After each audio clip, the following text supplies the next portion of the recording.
this is an evolving new scheme, and this is one of the ways we're starting to listen to the community and get feedback about the scheme. So we will be taking questions. There will be times today where we won't have an answer to your question because either no one's asked it before or we haven't thought about that aspect of the scheme yet, and that's completely normal with a new scheme. So please, don't worry if we don't have an answer to your question. We will go and find an answer and think about it and develop it. If we're doing something already that you go, this is actually causing us problems, please let us know. We've already taken feedback from round 1 and changed some things for round 2, and that's the kind of programme we want to be. We want to be evolving as things change and things develop, and as we hear feedback and continue that dialogue with you all. So please, bombard us with questions, that's absolutely fine. For quite a few of you, this will be your first meeting hosted by the new organisation, UK Research and Innovation. I'll just say a few words about who we are and how we're organised before we get into the main business of the day. So UK Research and Innovation is your new funding organisation for government funding across the full spectrum of studies from abstract art to zoology. We operate across the whole of the UK in every area of research and innovation with an annual budget of over 6 billion and bring together not just the 7 research councils but also Innovate UK and Research England. We're independent of government. Part of our mission is to provide a voice for research and innovation in government and also internationally. And our principal funding route is through BEIS, the science budget allocated by the Department for Business, Energy and Industrial Strategy. Our vision was set out in a strategic prospectus that was published in the spring of this year.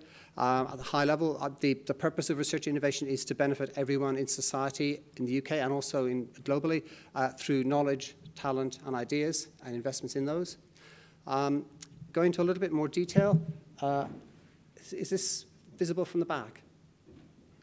Briefly, in the high-level prospectus, the focus is on creating economic impact and social and cultural impact and improving human well-being by pushing the frontiers of human knowledge and understanding. The foundations for pushing the frontiers of human knowledge and understanding are, as well as the obvious investment in research programs, projects and institutes, a new strategic look at infrastructure, a new approach to how we globalize science, connecting both with advanced economies and low and middle income countries, a look at how we can make our system trusted, diverse and inclusive, and that aspect of the strategy covers everything from looking at how the research innovation communities we support can be as fully reflective of the diversity in UK society of all sorts as possible, but also looking at how we can make grant giving more transparent, user-friendly, and guarantee its independence and openness to risk-taking. But the main focus for today is on leading talent. And as one of the very first achievements that UKRI was able to organise with government as part of government's industry strategy, as well as some very large investments in the Industry Strategy Challenge Fund, UKRI was able to make the case that a key part of industry strategy has got to be to invest in talent in the research base for the short term, but also for the longer term.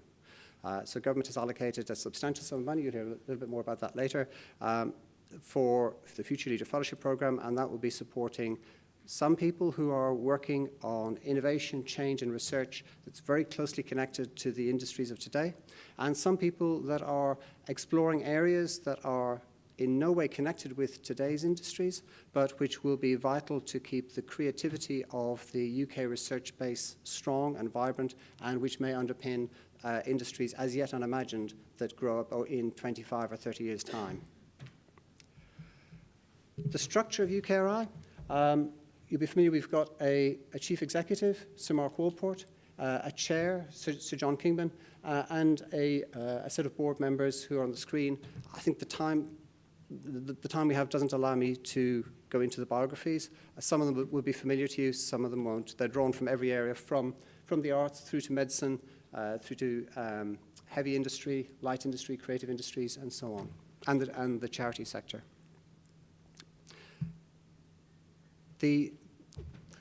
The lineup of executive chairs of the research councils has changed quite a bit, with quite a few of the former chief executives of research councils demitting at the end of March as part of the cycle of fixed-term appointments. And the new lineup is there. In particular, the newer faces are Lynn Gladden, who started as executive chair of the Engineering and Physical Sciences Research Council last Monday. Sorry, Monday just gone.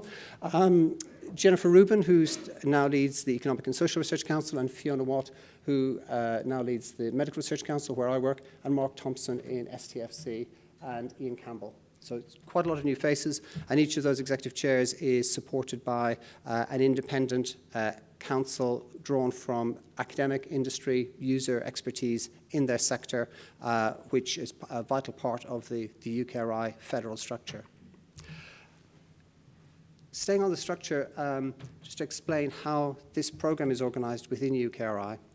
One of the challenges UKRI has is to balance the keeping the distinct and sectoral focus of each of the research councils strong, ensuring that there is independent and diverse thinking across all of these areas, but at the same time working well together when we ought to work well together.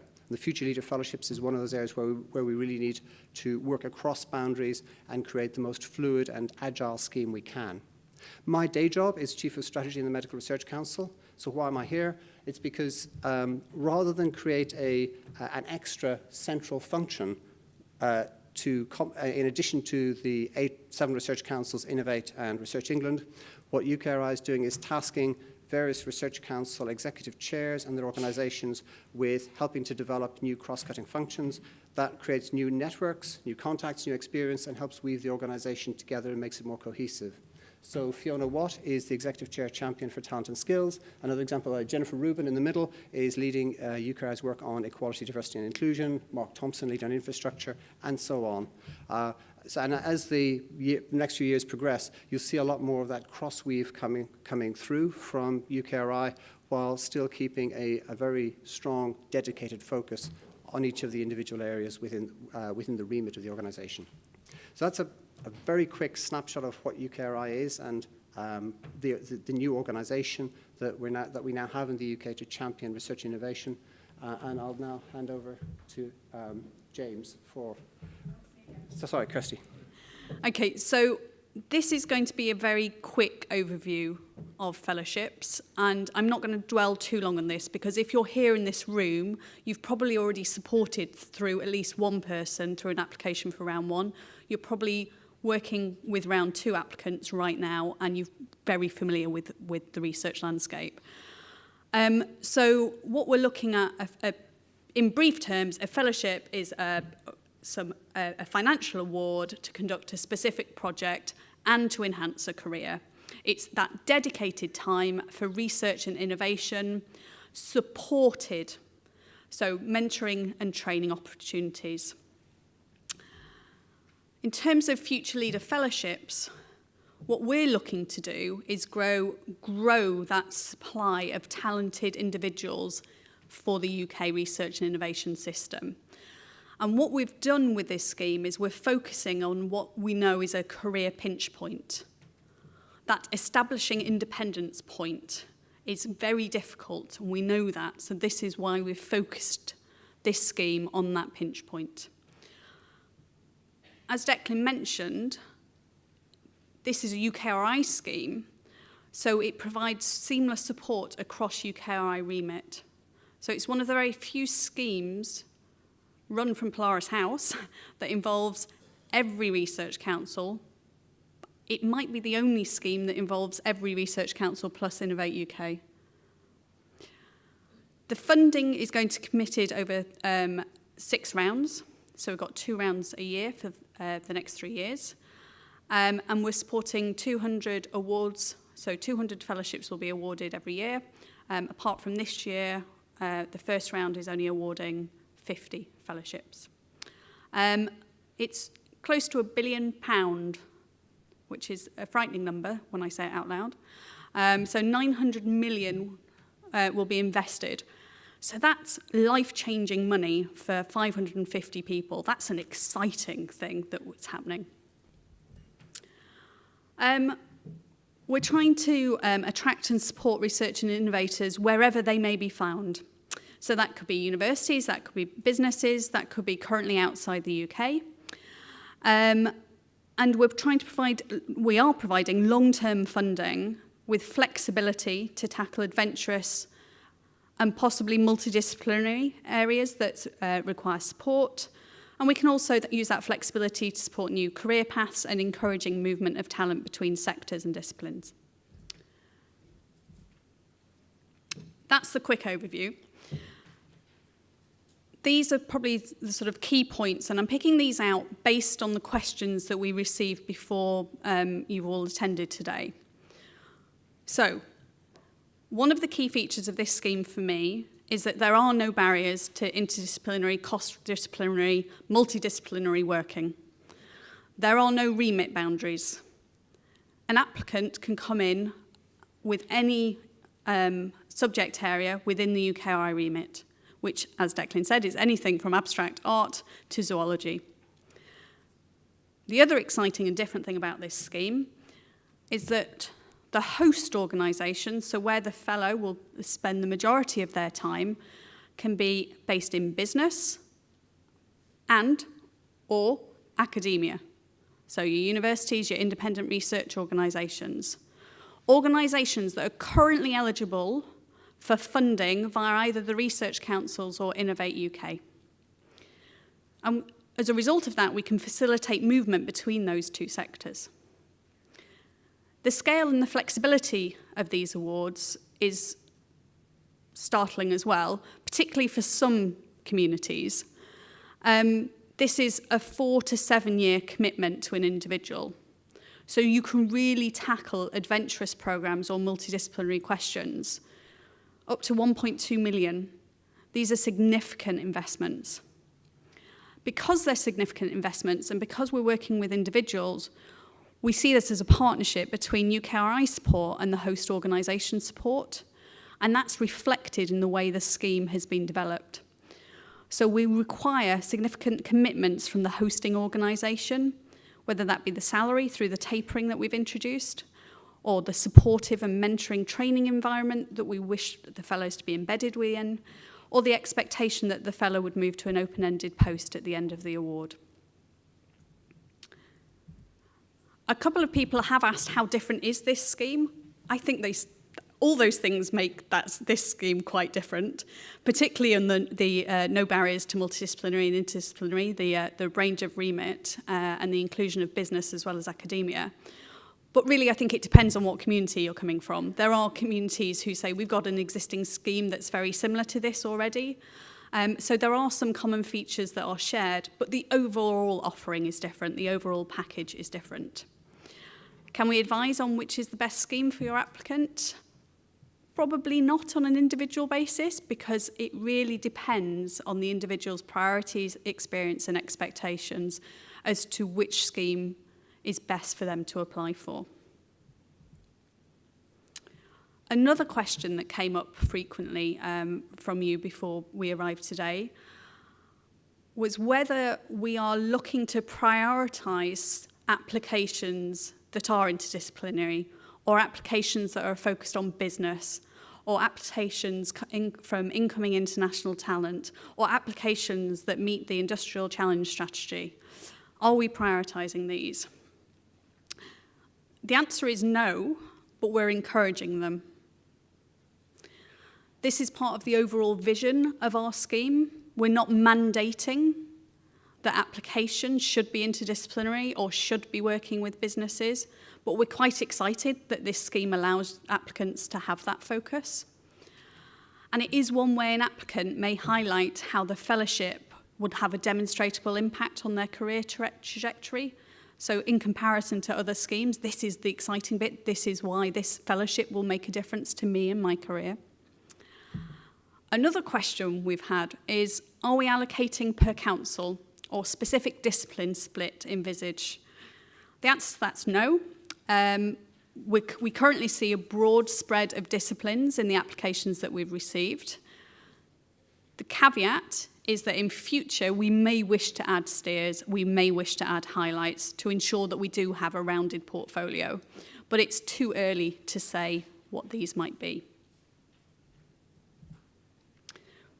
This was the biggest question. I think of any questions that came in, over 30 of them were broadly this. A lot of smiles and recognitions, and you're going to hate me for my answer. There is no standard answer, and it is because this scheme is so broad, and we're encouraging applicants from the broadest spectrum of disciplinary backgrounds, career pathways. People may be discipline hopping, they may be going from industry to academia, they may have had career breaks, they may have had time in other roles. There's no tick box we can provide you, and we don't want to provide you, really, with a tick box. The important thing is to justify why this fellowship's the right fellowship for that individual. That said, given the strength of feeling on this question, and maybe we can be challenged about that later, and maybe we can discuss this further later, if once we get through round one, there are things we wish to highlight, of course we will highlight them to you. If there are ways we can better articulate who this scheme's aimed at, then we will do that in future rounds for you. However, I will also say, and this is my final few slides for now, the guidance in our person spec on the website is quite lengthy, and I'm not sure everyone's spotted it. So I'm just highlighting it again here. I'm not going to read everything on the slide, but we have a whole list of bullet points of what an applicant should look like. These are all on our website. What their experience and their potential should be, their personal development, how that should look, what skills they should have. So there is a lot of detail on the website. Please do go and have a look at that information. And the final is around when will the next round be, round 3. So round 2, outline proposals have to be in next week, 10th of October. And the full submission closing date is the 31st of October. We don't have a specific date for round 3 yet, but we are expecting the call to be closing in spring next year, so spring 2019. I'm currently working with a couple of people back in the office to try and get those dates finalised to make sure we know when on the GES system the call can sensibly be opened and closed. So I'm looking to publish that date hopefully next week. So similarly to Kirsty, I'm going to try and focus on the specific questions we got in prior to today. Hopefully you're all fairly familiar with the peer review process and what that means and the GES system, so I won't try and get bogged down in any details here. But to take you through it briefly, we have got 5 stages to the peer review process for this. First of all, there's the expression of interest or outline stage, which is obviously, like Kirsty was saying, is during next week for round 2. Followed by full proposal. Followed then by peer review of that proposal, followed by a SIF panel, and then moving the ones that are successful at that stage going on to interview panel. So if I go through those steps, and again trying to focus on the key questions more than getting down to nitty-gritty, the outline proposals for this round, differently from last time, are being submitted via the GES system for HEIs, IROs, those who are already registered on GES. Process will be the same as submitting for a normal GES outline, which I'm assuming everyone in this room is fairly familiar with. We also have a smart survey open. Because this is open across business and other organisations that may not be GES registered, you can also apply via smart survey. This will ask for exactly the same information, and we will do exactly the same things with it. Obviously, it should be submitted by someone with budgetary authority. We are still trying to encourage individuals on not submitting their own applications.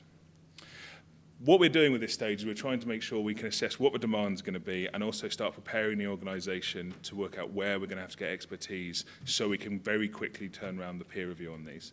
Obviously, we're going to have to bring expertise from across the councils to make sure we get absolutely the right people reviewing these applications, and therefore knowing roughly where they're going to be means we can prime them and make sure they're ready for when the applications come in. Therefore, please do help us by very clearly identifying which aspects of UKRI the proposal has most relevance to. We're not expecting anyone to say it is completely this council, but please say these are the parts of UKRI where there might be relevance or impact from this application. It will help us to do a first look at where we can talk to get the reviews. For a full proposal, this is then submitted through the JES system again. The key things I'd point out here is please read the guidance carefully. I think these applications look very similar to a lot of fellowship schemes across the councils. Just because you've submitted to a similar fellowship scheme does not mean they're exactly the same documents and the same criteria as that scheme. Please go through all of the documents very carefully. I realise it's a long document, apologies, but we needed to cover all bases. Please make sure you address all criteria for the scheme. Do make sure you identify why this applicant is the absolute best. Why this person, why where they're based, and why now.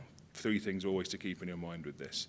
And as Kirsty said, this is all really about the career boost, the added value, and making sure you write that very clearly into your application will be very important, especially when considering people across the entire breadth of UKRI remit.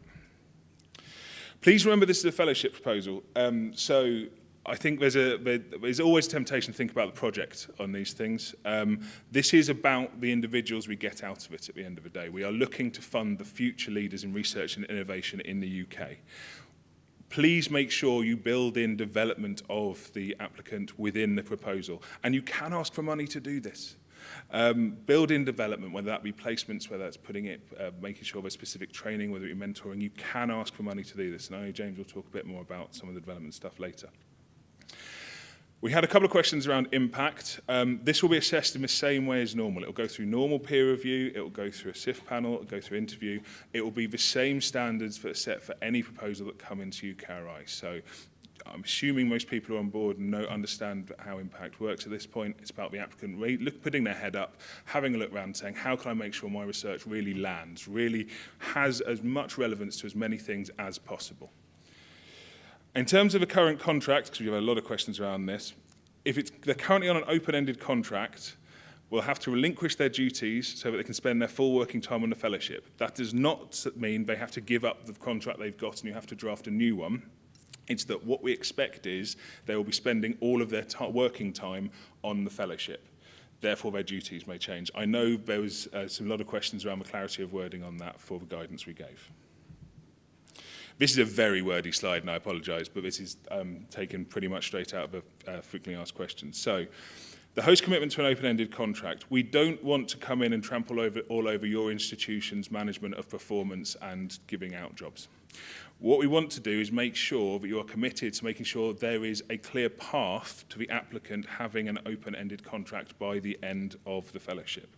So, it could be that there will be open advertisement for a open-ended contract in the area that the fellow would be expected to apply to. Obviously at a suitable level and at an appropriate time for them to move up before the end of the fellowship. And obviously all of us will still be governed by the normal performance management practices in your institution. So please don't worry too much about that. It is all about the pathway to them getting that job, not necessarily the job specifically at the end of it. Multiple submissions has come up a lot. We've said you cannot have 2 Future Leaders Fellowships proposal for one applicant in at any given time. And any resubmission from an applicant must take into account reviewer or panel feedback in their new proposal. So please don't just bang the same thing in again and expect a different result. I will expect you to take the reviewers and any comments that the panel might give you into account and make sure it's the best possible application. For concurrent submissions across the research councils, we would not expect a substantively similar application to be being peer-reviewed in 2 parts of the organisation at once. That's not to say that bits of a proposal couldn't be a little bit similar. Obviously, some methodologies will be shared if there's 2 applications in at any given time, but we'd not expect the same fellowship or substantively the same research but in a proposal to be going into UKRI. In terms of applying to different fellowship schemes at the same time, that is down to what each council has decided. So each council will make a decision as to whether their fellowship scheme would be available to be applied to at the same time as a Future Leader Fellowship. If they say it's fine, then it's fine with us, but you'll have to talk to the councils around that. So decision-making process into the peer review itself. So there's a two-stage review, which hopefully is fairly familiar to all of you. So it's written peer review by sector or discipline experts. So this is traditional peer review, going out talking to academics and people across the breadth of the remit of the scheme. So obviously, because we have a very large breadth, we will go all the way from people in academia through to people who are also based in eligible institutions, in business, in policy, the experts, the right people who should be reviewing these. In order to get reviewers on there, we are talking to multiple councils for each application to make sure we get the right mix of people, which is why we're trying to make sure we can take into account all the interdisciplinarity that we're hoping the scheme generates. In terms of getting the peer review in, we're hoping for at least 3 reviews for each application. We will give an opportunity for PI response. A key thing that's not on the slide, but to highlight to everyone here, the PI response length is 3 pages long. That is not obviously something that's harmonised across council. Please bear it in mind and talk to your communities about it. Because I know some councils have different lengths, sometimes councils have different lengths depending on number of views. For this scheme, it is 3 pages long. We will try and identify people who have obviously missed that guidance, but it might be difficult for us to pick all of them up. In terms of a next stage after peer review, it then goes to a shortlisting panel or a sifting panel, and followed by an interview panel, again by senior decision makers. So the shortlisting panel is about moderating the peer review across all the areas, so across academia, across industry, across all those in between, on the spectrum in between, across all the disciplines. And then onto the interview, which will test candidates' leadership potential, so taking the actual individual and their progression as the primary criterion, and that's what the interview will be based around.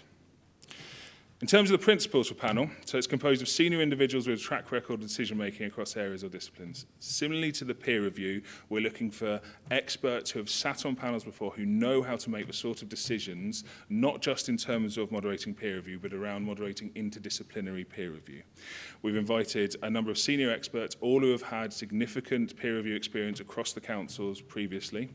We are planning to have both a core panel membership and a flexible panel membership, to make sure there's some continuity between panels and between years. Obviously, we'll have a spectrum, including recognised leaders of basic through to applied research, people from industry, people from policy. We'll try and make sure that absolutely everything is covered. The key thing here, however, is we will put these into concurrent panels. These are going to be flexible composition. We're going to have to change depending on demand at any given time as who's sitting on them, hence the flexible element. So the concurrent panels, all run over the course of a day, will have roving panel members that go between them. We're going to be sorting the applications into, well, thematically, I think is the easiest way to say it, not in disciplinary splits and not by council. The key thing here is what is the area they're working in, what are the pressures for early career researchers at that particular stage, and have we got enough similarity between applications to make a meaningful comparison between them, while not stretching overly the individuals in the room who are making these decisions. So thematically, such as, for example, technology development, which might be at the BBSRC end, or biotechnology end, all the way through to the very engineering, ICT-heavy sort of aspects.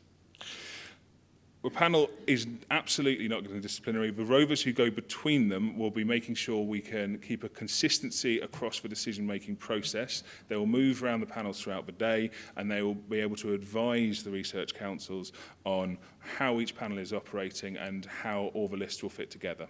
After the concurrent panels, we'll bring all the lists together and have a discussion with the chairs of those panels and roving panel members as to how we can then turn that into a rank-ordered list to then invite people through to interviews. Interview panels work on a very similar basis. They'll be concurrent. There'll be roving panel members going between them. Primarily, we're assessing the applicant and their potential. So at this point, I think it's a much more generalist panel that we're going to be assessing, we're going to be using. At this point, we're still finalising the details. As soon as we know exactly what the interview stage is going to look like, we will be putting those on the website and making sure those are available publicly. Thank you. So I'm going to talk a bit about sort of the training and mentoring support, both from the side of what we would like to see from host organisations, and then a bit about what the fellowship itself is going to provide. So in terms of sort of the host support, the key thing is to show that what has been provided to the fellow is how it's going to help them establish themselves and provide the career boost that we're looking to support with this fellowship.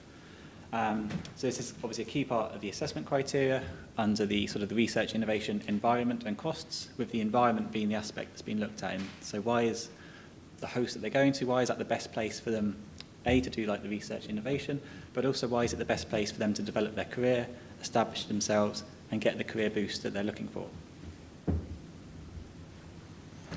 So at the top of this, so it's support for the programme of work. So obviously this is all on top of sort of the commitments around salary that's expected of all organisations. What additional support is the organisation able to provide around the programme of work? So this could include things along the lines of access to facilities that they need at cost or for free. It could include additional funding for research consumables, access to PhD students, extra staff, etc. It's all the things that make the area, so the organisation, the best place for them to do the research and what extra is going to be provided there. In terms of training, again, it's okay, there's the research and innovation aspects of what they're doing, but what additional training are they going to get as part of this fellowship? So lots of people might be managing groups for the first time, doing more outreach activities. What additional training is going to be provided for them to make sure that as they take this step to a leadership position and as they work to establish themselves as a leader, what additional training in targeting those aspects of their development, what's going to be provided and how are you going to provide that?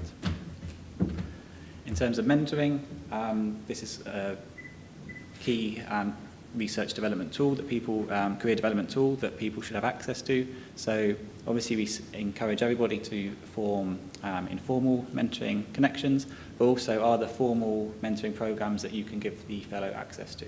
So this may be both within your organisation, so making sure they're matched up with someone maybe outside of their department so they can get an impartial person to bounce ideas off, but also are the more general widespread mentoring programs that you can provide support for them to taking part in, so ones that go reach outside of the research environment. And also making sure that the fellow is fully integrated with the host department. So this is making sure they're treated in a way that's appropriate for the level that they're at, so making sure they have an input into the decision making of the department, making sure there's opportunities for other career development activities which are going to be important for them to establish themselves, but obviously keeping in mind that their focus should be on the fellowship, but making sure that there are other opportunities there for them to develop as a future leader. Obviously, James alluded to this earlier, there's the aspect around the open-ended commitment, which is obviously a key piece of support that we're looking for. And as James said, we recognise that organisations differ very widely in their policies and practices around this, but the key thing that we're looking for is what support is going to be in place to make sure that as an open-ended position becomes available, or that they're moving towards an open-ended position by going through the processes that you have in place around assessment, etc. What support is there to make sure that when that's available, they're in the very best position to take that up? And how are you going to make sure that they're really in that place to take advantage of it? In terms of the support from UK Research Innovation, obviously there's a very large investment that we're making into people, so we're keen to make sure that from our side as well, we're doing all we can to support the fellows to establish themselves and really take advantage of the investment they've been given. So firstly, there's the support for training activities. So again, James alluded to this, that as part of the fellowship application, there'll be funding available for fellows to go on these training activities. So really flag up in the applications as part of a career development plan or a long-term training plan, what areas of sort of development the fellow recognises that they need to develop, and then identify how they're going to go about developing that and what funding you need to support that. So any training activities that are needed to develop themselves as a leader, make sure that they're in there and they're recognised. So it's really sort of up to the fellow to identify their current areas of weakness in this aspect of their training, and then really state how they're going to address this as part of the fellowship process. In terms of mentoring, so recognising that you can never have too many mentors, UKRI are going to support matching between fellows and the sort of wider network of mentors, which is a process that's been established at the moment. It will be something that will be in place to make sure people have a mentor outside of their organisation. Various cohort events, so these are from both hosted by the FLF team and councils more widely. So there will be initial events of bringing fellows together at the start of their fellowship, and then events throughout the period of their fellowship for networking and exchanging ideas, etc. Where appropriate, also integrating the FLF fellows into council activities where appropriate. On top of this, there will also be other sort of UKRI activities. So when there's sandpit events, networking events, etc., hosted by councils, we'll make sure that fellows are kind of recommended to attend those and are aware of these opportunities that are provided for them. So really making sure that we have a good connection to the fellows as a cohort and really integrating them into the wider activities of the organisation. So really kind of building them as a cohort as they go. So that's kind of, that's the support from our point of view. Being a scheme that works across all the research councils and Innovate is firstly challenging, but second, it opens up a lot of possibilities around how universities and businesses can partner in a creative way with this scheme. So, as I've said, it's open across all the research councils and Innovate. There is a huge amount of flexibility within this scheme, and we would like applications to maximise that as much as possible. In terms of people movement, making sure they get the skills they need, whether they can get that from industry or from universities or IROs. There is a massive spectrum of engagement possible, from an applicant being based specifically in industry to be based specifically in an HEI or an IRO, and an entire spectrum in between. So what I'm trying to highlight really is that within this, whenever you have an applicant within coming into your organisation, that there are various ways you can get other universities and IROs and businesses involved.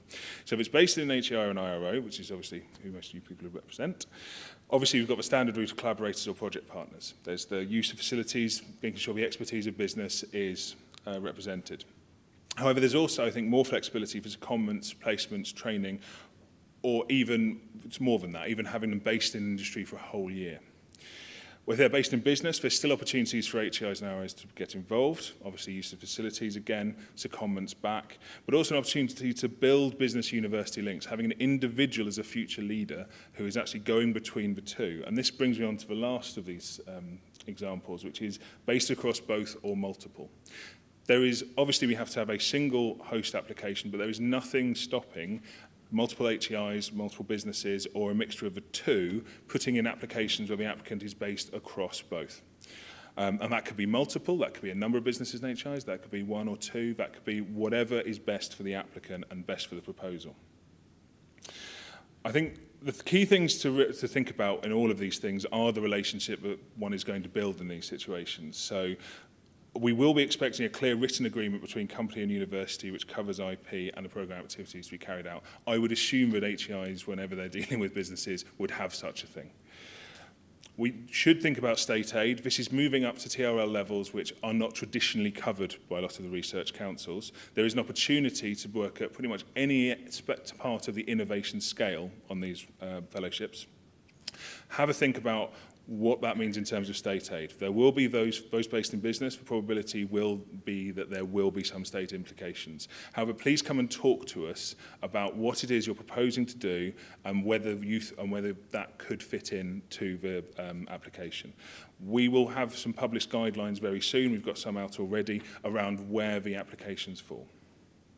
And think about the best training opportunities for the fellow. As I said at the start, this is really about the individuals and making sure they come to the end of their time as future leader fellows as the best they can possibly be. So what are the skills required to tackle the problem across both research and innovation, as opposed to the specific thing they are doing? What is the problem they are tackling, and how can different skill sets from different parts of academia or business, and how can they tackle that? So in terms of key points, I think the one at the top I'd like to highlight is it is not mandatory to have a business partner. While this obviously has come out of industrial strategy and etc., it is there so that we can get the best out of our applicants. It is not mandatory to be fully involved in business. It should be what is appropriate for that individual. Always remember that individual can be hosted by industry and HEI or both. There is a lot of flexibility to how an applicant could be used across those two sets. Again, it's beyond normal TRL levels, so there's an opportunity to go further perhaps with the research and innovation than one would normally do on a research council application. One of the key ones perhaps is for a permanent position at the end of the fellowship, it doesn't necessarily have to be from a host institution. When we are partnering on these things, what we expect is for the applicants to have a permanent position at the end of the fellowship, or a route to.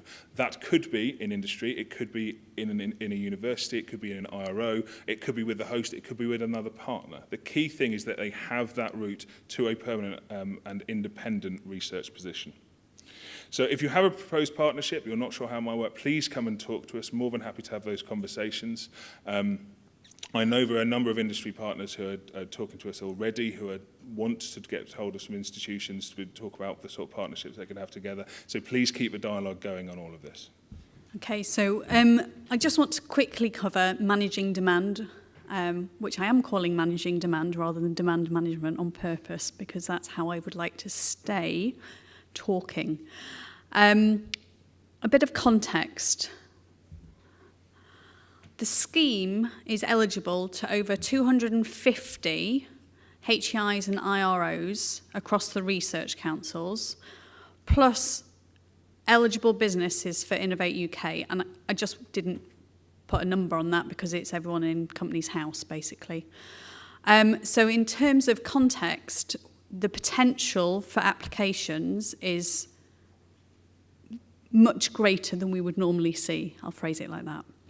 And what we're aiming for, as with any scheme within UKRI, is a good success rate. If we look at the numbers for round one, I should probably step back and say thank you, because I know that a number of you were written to, and we specifically asked you to cut your numbers in between the outline stage and the full proposal stage. And we're really pleased that you were able to do that, because we're looking at a success rate of around 13% for round one.